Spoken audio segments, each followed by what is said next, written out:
Good morning, afternoon, evening YouTube, this is Something Like That Gaming and I am your gracious host, Carl Ramos. And today I will be sharing my review of Wailing Heights.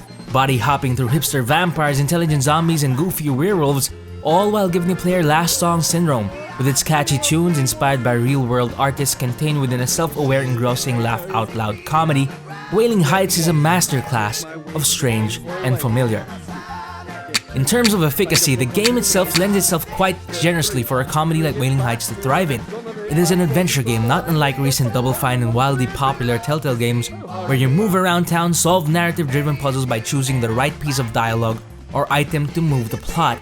It is honest-to-goodness, straight-to-the-point narrative adventure that anybody can get into. In that sense, the game is quite effective in presenting set pieces and punchlines in a timely manner, as it has little else in addition to line after line of dialogue and plot. The gameplay can be broken down into two aspects. The first is the typical adventure game stuff, second being Wailing Heights' main mechanic, the possession wheel.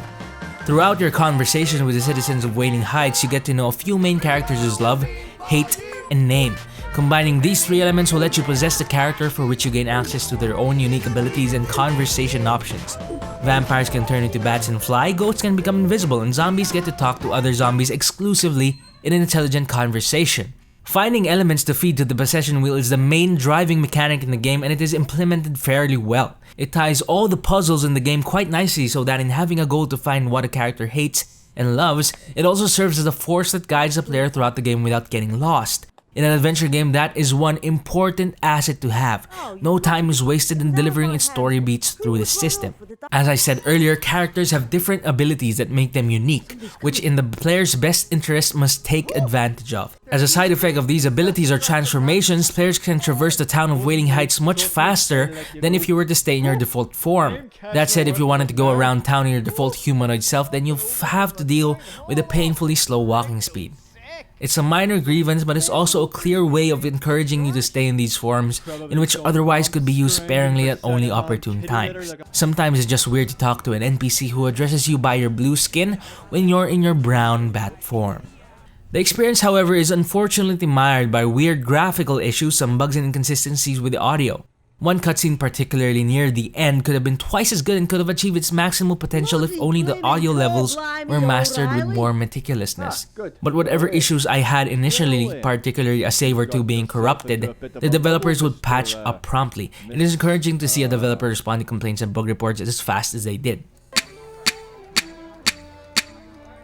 In terms of suitability, the gameplay systems in place all serve the main goal of Wailing Heights, which is to deliver a unique, comical narrative experience based around the possession of different personalities toward the end goal, which is to reunite the Deadbeats, Wailing Heights' version of the Beatles.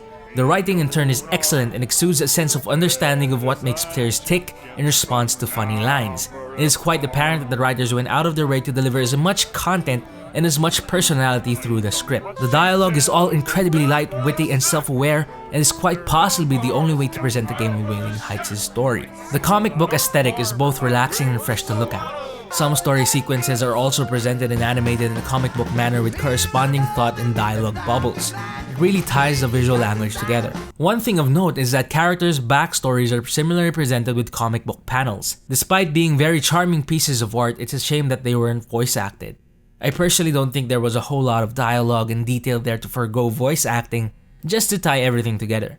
Another gripe is that upon possessing a character, the player is asked to push a button to view these comic strips, and there were quite a few times where this notification went completely over my head, resulting in me not being able to view said comic. I don't think it would be inappropriate to make these portions mandatory viewing, as it does help flesh out the characters in the first place, as their backgrounds and motivations are barely talked of in the main game. It is also disappointing to see that after you successfully possess a character, for some reason, talking to them outside of their own bodies results in them just being empty shells of themselves, devoid of personality or dialogue. Instead, the character you control will say something along the lines of, "Hang in there," as if to say that the formerly possessed NPC has lost all control of his bodily functions and emotional nuances that can only be restored by repossessing said character. It was equal parts jarring and equal parts sad to see. Another thing to take note of is that aside from comedy, the game is also a musical, and for the most part, the tracks in the game are pretty well made. They all inspire some form of head bobbing, with a few songs being downright excellent. However, since all of them sound different and are inspired by different artists and genres, The songs don't really gel together nicely as you'd expect from other games with a singular vision holding all of a game's visual and audio elements together. Hearing a good jazz song one moment and hearing something more akin to pop the next is quite jarring, so to speak. With regards to safety, the game does not play safe at all. Its musical horror concept with characters from creepy tales of old is not something you see every day, and Wailing Heights embraces that fact, especially in its dialogue.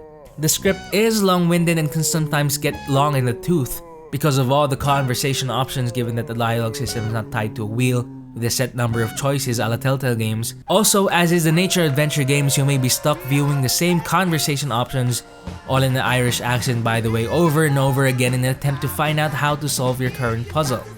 Aside from that, the game doesn't really do anything particularly new and innovative. It doesn't really need to.